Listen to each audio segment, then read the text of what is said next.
Hey everyone, thanks for listening to the show today. I just wanted to cut in before we get going with the podcast to let you know on this episode we were having some technical issues with the internet. It wasn't great. It kept cutting in and out. So I tried to edit this episode as best as I could, but you're going to find sometimes it speeds up, sometimes it slows down a little bit. Sometimes you get that Zoom thing going with the electronic voice sounding thing. So apologize in advance for it, but I think ultimately the message of the show comes across. And as you get in further to the episode, the audio quality and the internet quality gets better. So if you stick with it, hopefully by the end, you won't even notice. Anyway, thanks for listening to the show. Let's get to it.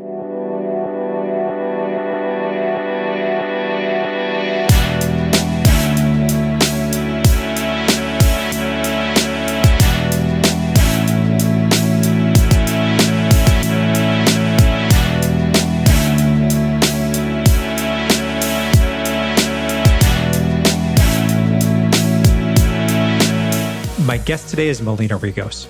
Milena is the founder of the Unhustle Movement, a certified human potential coach, and a podcast host on a mission to inspire 100 million people from all over the world to ditch the hustle culture mentality and begin a new way of living and working.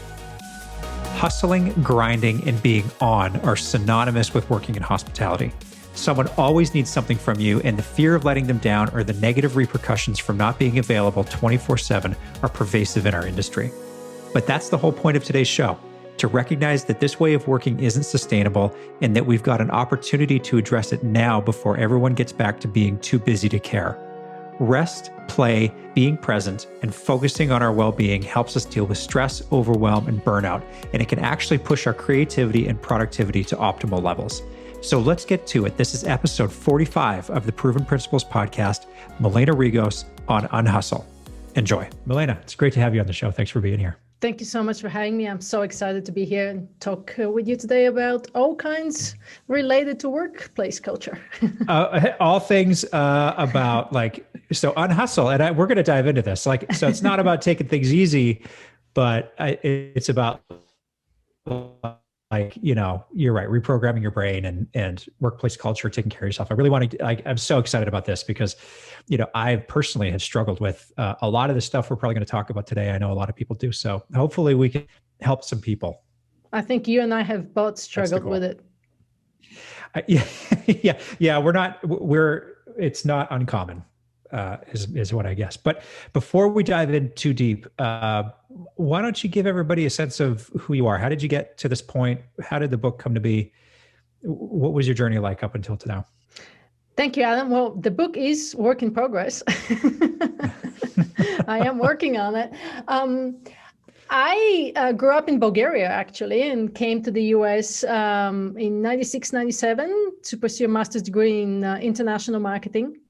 And got into heavy into marketing career, love marketing, still do, very passionate about it. However, down the road, I worked for a ski resort for 10 years. I was the marketing director for a ski resort. I started with internet marketing back in 96, 97.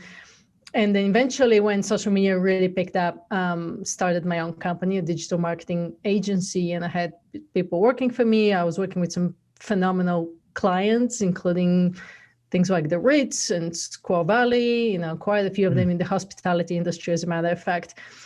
And, it was phenomenal. I love my clients, but it ended up being a little bit too much. I was managing my team. I couldn't really find, I live in Lake Tahoe, and I couldn't really find a good project manager. So I turned into a project manager, and I wasn't exactly staying on point with what my strengths are, which is being creative and creating marketing campaigns and that kind of stuff. So it really pulled me away from my passion. And I was working so many hours. I had clients I actually helped Madonna launch her Heart Candy Fitness Club in Toronto. And then I was working with them as well in Australia. So I was kind of over the board in terms of time zones, which people in the hospitality industry can understand. Sleeping with my phone at night in case, I miss a message or I need to respond to a client, which wasn't the smartest thing I could do. But basically bouncing on wavelengths on different time zones and different social media channels for my clients, because a lot of the work we did was in social media, I realized I was scrambling my brain. Technology was really destroying my focus, my attention, definitely depleted my energy, my creativity. I started to suffer from health problems, adrenal fatigue, all that chronic stress, not taking care of myself, digestive problems. And I realized at some point that that's kind of what they classify as burnout right now. I don't know if I had full burnout or not.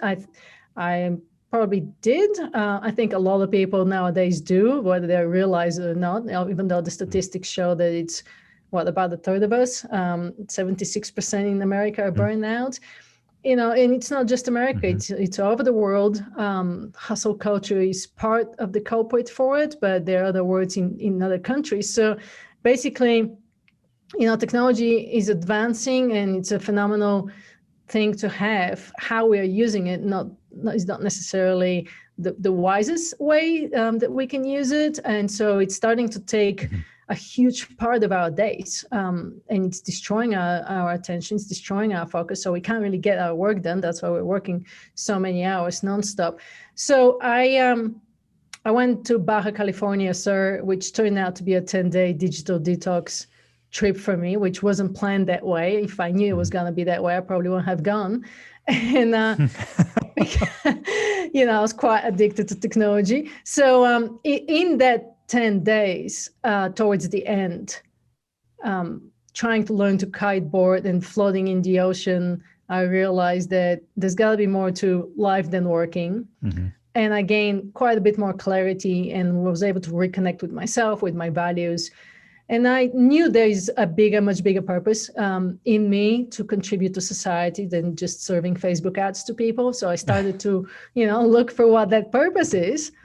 And one thing led to another. I ended up with the Human Potential Institute. I did a lot of training into mindfulness and kind of rewiring your brain, so to speak. And Unhustle was born as a counterintuitive approach, but science-proven approach to the way we live and work, where we, by placing more emphasis on well-being, more emphasis on actually rest and play and time off, we can be a lot more creative, a lot more productive, and a lot more functioning human beings with having complete lives. Yeah. So hard for us to understand, though. Well, that's one of the things that really interested me about doing a show today with you is because there's there just seems to be a lack of congruence between most people's realization that we can't continue down the path that we've been going down, the work culture, social media, screen time, all of this stuff. That is a very common topic of discussion that everybody academically acknowledges, but we don't see it translating into practice. It's very hard to have somebody say, yes, these 5 things are not good and I'm going to stop doing them. But you wake up in the morning and you probably slept with your phone and, you've got all these emails you need to respond to, and you have a to-do list that just keeps growing that you can never get ahead of, and meetings on top of meetings. And I think that the other side of that coin is that people fear if I don't do this, somebody else will, and then I'm going to be out of a job, or there's going to be negative consequences for me professionally for it. And it's that gap that's really interesting to me. How we bridge it. And I mean, you certainly know better than I, but that seems to me like that's kind of where we are right now. Yeah, no, you pointed it out exactly. So fear is a huge element in it, and fear is something we deal on day-to-day basis. Whether you're, afraid to speak up at a meeting, or, afraid to say no to something, like in this case, working long hours, or afraid to take your vacation and not stay connected. Fear is what drives a lot of our behavior. So clearly, understanding that there's a way to address it, right? And we can talk about that. We can just do the whole podcast on just fear. And then ego, right? I mean, ego, and then what we as a culture and as a society and as human beings decide to value and put value on. So if we're glorifying being busy and glorifying things like money and titles and fame, that leaves very little thing or discussion, room for discussion for the value of rest and the value of play and the value of well-being, even though if you look at the science behind it, you would see that they don't take away from being productive. They actually complement being productive. But as a society, as a culture, we're just not talking about it. So, but what's interesting is that gap that you're talking about, which is the habits, right? So partly it's mindset shift and mindset perspective shifting. And that's why when I took myself completely out of my everyday situation, when I went to the beach, walked barefoot and swam in the ocean, that's a completely different environment than sitting in the office in front of a computer. So that's really the fastest or the easiest way to shift your perspective, because otherwise we're just pre-programmed to wake up in the morning, grab your phone, right? Check emails. When you don't have internet, you can't check emails. And yeah, certainly I had nervous twitching going on for the first 2-3 days. Don't get me wrong. Yep. But what you're talking about is habits and also thinking, right? Because the latest study from Canada came up with, we go through, we used to think that we're going through like 60 to 90,000 thoughts in a day, which is an awful lot of thoughts. The latest research just came out of Canada that we go through about 6,200 thoughts in a day. So still a lot of thoughts, right? But what also we know is that 80 to 90% of these thoughts are repetitive thoughts. 90% are actually negative thoughts. So we're stuck in the same program.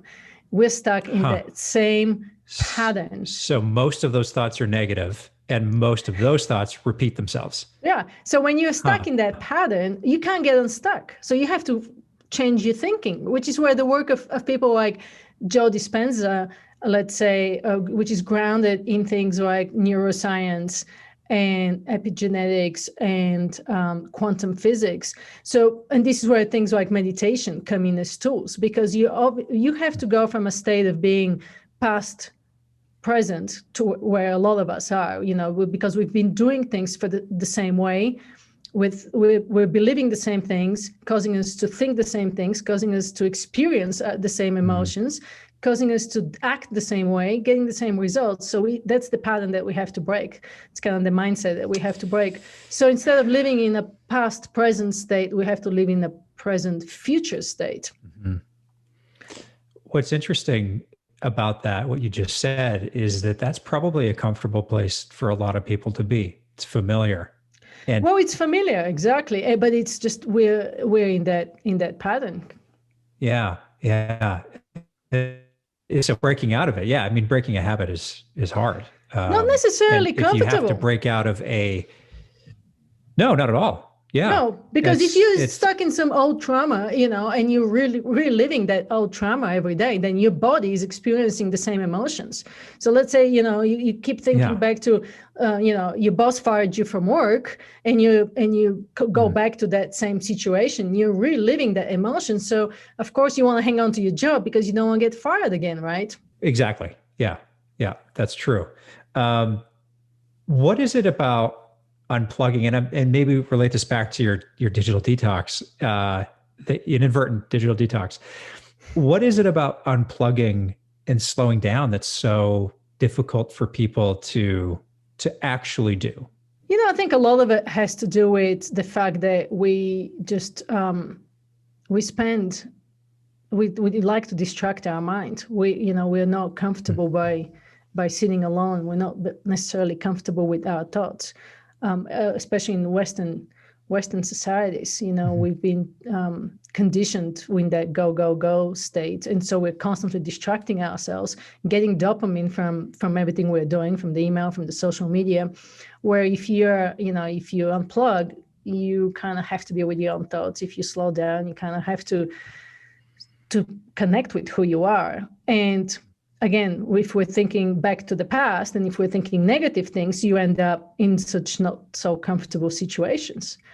So we're trying to avoid that suffering by going to things that make us feel good, which is the technology and in the email and the social media, right? Because it's just there was a study with rats done in the 30s where they put rats in one set was on fixed feeding and one set was on variable feeding, right? And the rats that were on variable feeding kept pushing that lever to get the reward, even though they didn't know when they were going to get it. They were a lot more active on that lever than the rats that were on fixed feeding, which kind of, you could say that that's what we do with checking constantly emails. You're constantly there pushing that lever of like, what new emails do I have? What new emails do I have, right? You never know what you're going to get, but you constantly, we're hardwired for this, right? So basically, if you understand your biology, and I'm not saying, I'll take me for an example, this is what I've done, this is going to work for everybody by any means. What I'm interested is looking into how what's happening in our brains, in our biology, and how can we understand it and use it to our advantage. So that's why I'm getting into all these studies and science, because I want to understand, forget about what happened to me, but what's happening to everybody else. And once you understand how your brain works, then it's a little bit easier to shift that habit. Otherwise, we're just talking hacks. We're talking like, oh yeah, lock yourself out of your email. Well, but why are you doing that? It's true. Yeah, it's true. I mean, and all you have to do is, search YouTube or Google for, I mean, you'll just see videos and posts for days about brain hacks on how to get over this stuff, but that never gets to the root cause. It never helps you get over the hump, right?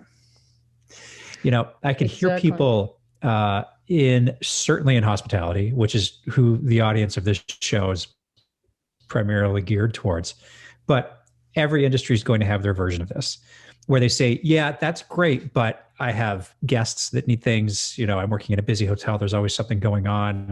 My staff need things. I can't unplug, because if I do, the needs of all of these people that depend on me aren't going to get met. And most hospitality people are wired to serve, wired to sort of be there for people. That's, truly the nature of the job at its fundamental level. So I don't really know what the question is here, but it's really just, I suppose it's, how do you, when you talk to people who give you all the reasons why it won't work, what do you tell them? Well, it depends what it is. I'm obviously not saying you should unplug from emails if emails is your job. Don't get fired for doing that. But I do think there is a better way to serve our clients and run our businesses than what we're currently doing, because what we're currently doing is clearly not sustainable. We all know it. We talked about at the beginning that it's not sustainable. So what is a more sustainable, more humane, more even profitable way of going about running our businesses? And I think we probably spend far too much time in some kind of meetings or some kind of synchronistic communication like email, where I believe there is enough technology nowadays to make that better. So we can actually focus on what the job is in the hospitality industry, and that is serving our clients. Because if you're checking emails or if you're looking at your smartphone, then probably serving a client. And actually, good point. You might be via email, right? But I think there is a more humane way of going about it. And the fact that it's the hospitality industry, I was talking on my podcast with Andrew Barnes, who initiated the 4-day work week movement with his company, Perpetual Guardian. And they deal with more with kind of bureaucratic type paperwork. It's more like legal company. And I questioned him on that. I said, do you think in the hospitality industry, people can actually go on a 4-day work week? Do you think something like that would work? Because he saw an increase in productivity, an increase in well-being, decrease in stress. He showed all this. He proved it with his company. So actually now a lot of bigger companies are looking towards that concept and looking at as maybe this is the competitive advantage I need in post-pandemic world, if we're post-pandemic, still pandemic world. So I quizzed him on that. I said, do you think it's possible for, let's say, a brick and mortar store to go that way?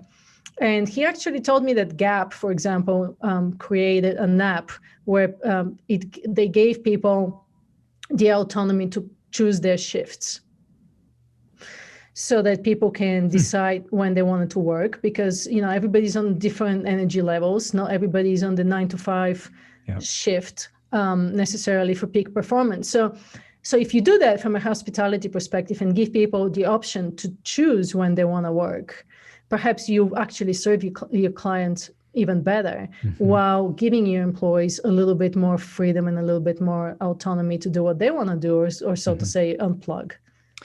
It's a really good idea. I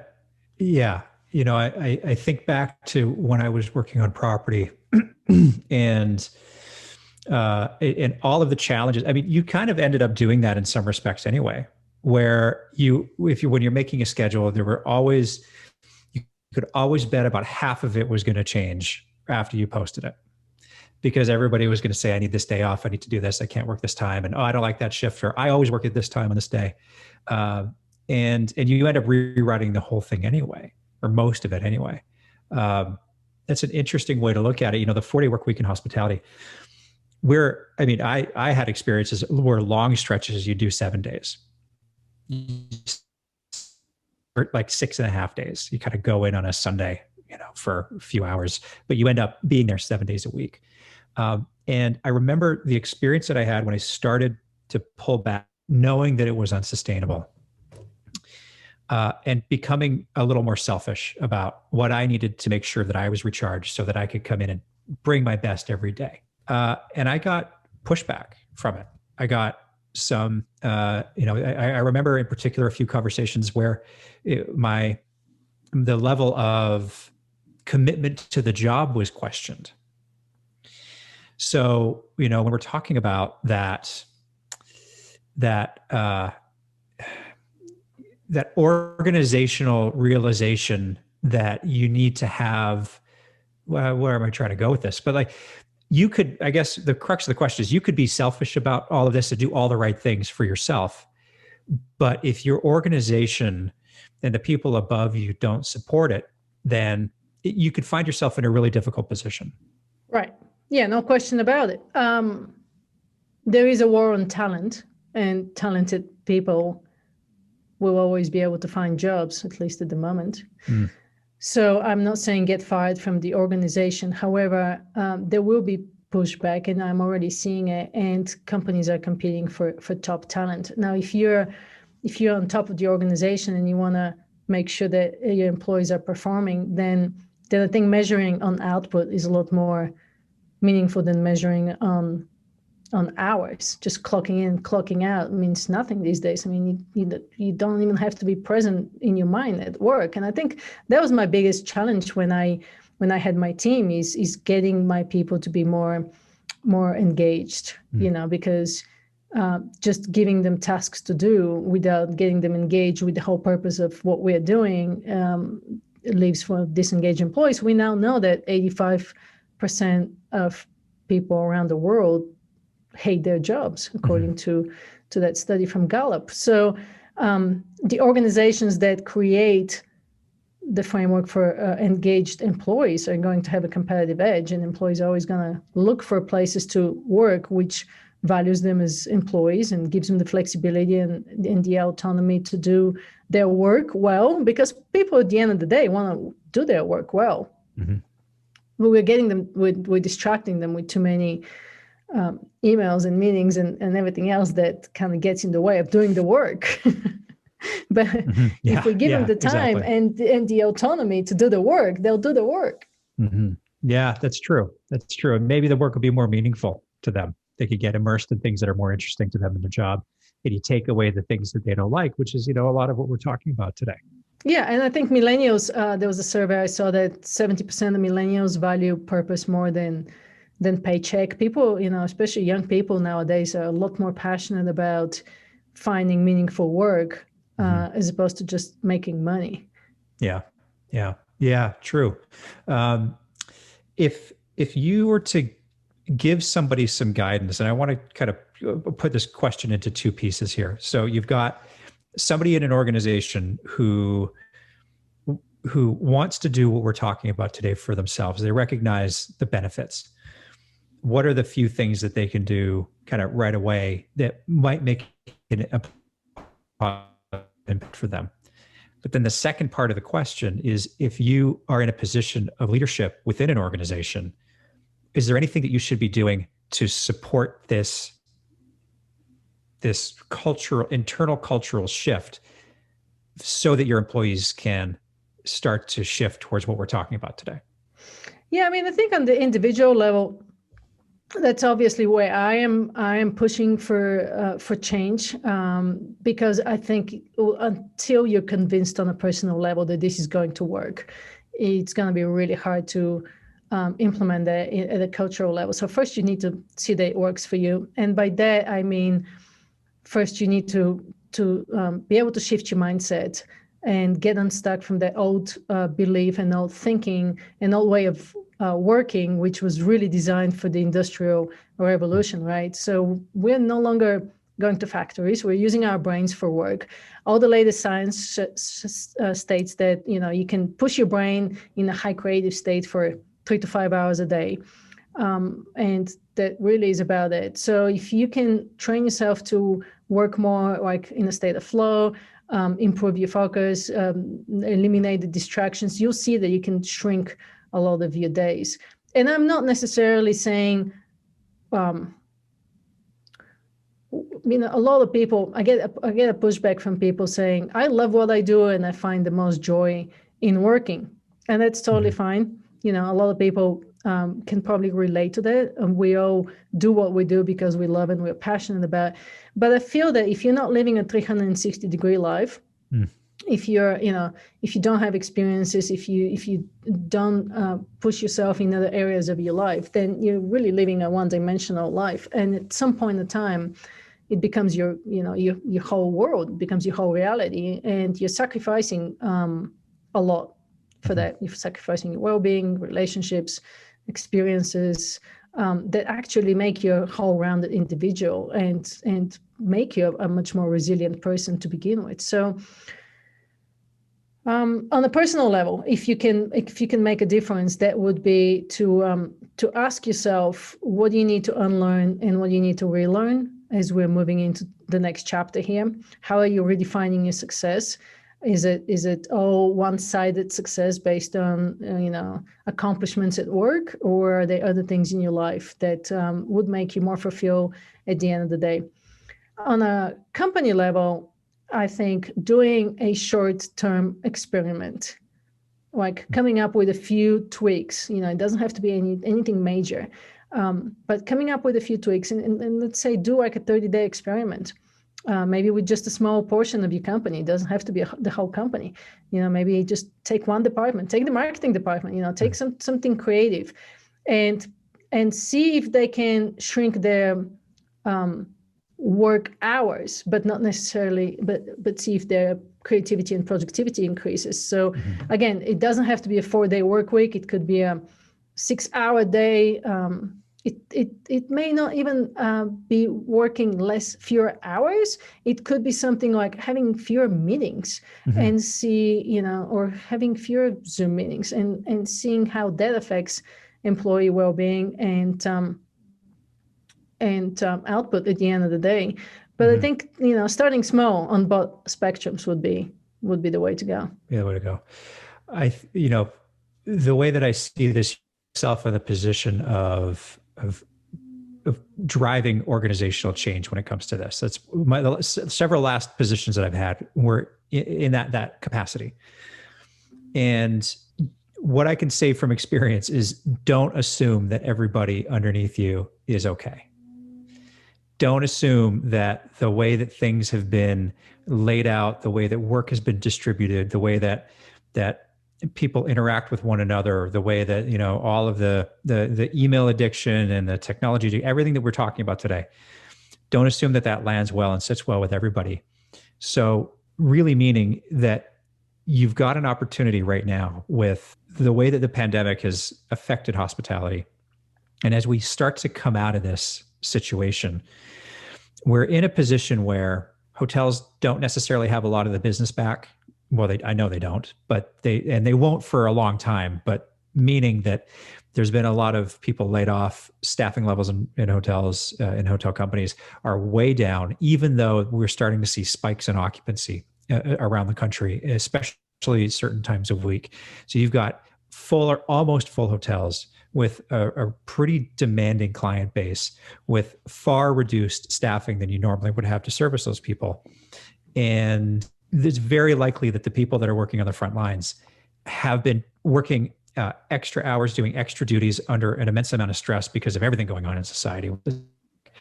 That as you start to demand more of them, that's just going to stress them even more. So that's why, I guess, just to round out the sort of the soapbox piece here, is now's the perfect time as a leader to be talking about this stuff. Now is the perfect time to make the change that you want to see in your organization before staffing levels balloon again and everybody's busy back into the way things used to be. This is the time to take those risks and take those new ways of doing things. So, I think the conversation today is extremely helpful for hospitality in particular, certainly for those leaders that are aware enough of how they can impact their organization and can have some vision on where they think that they could go by doing the things that we're talking about today. Yeah, extremely well said, Adam. I mean, it's time for a major reset. What we've been doing doesn't work. We need to find more courage to do things differently. And all these things like vulnerability and more courage and diversity and equality and all these things that are reshaping the workplace culture. Now is a really, really good time to redefine what that looks like for you, culture, and for your team. So when are people going to be able to buy your book? I need to stop showing up at podcasts. I'm working on it every day. It's my top priority. And hopefully later on in summer, I will be able to go live with it. That'd be amazing.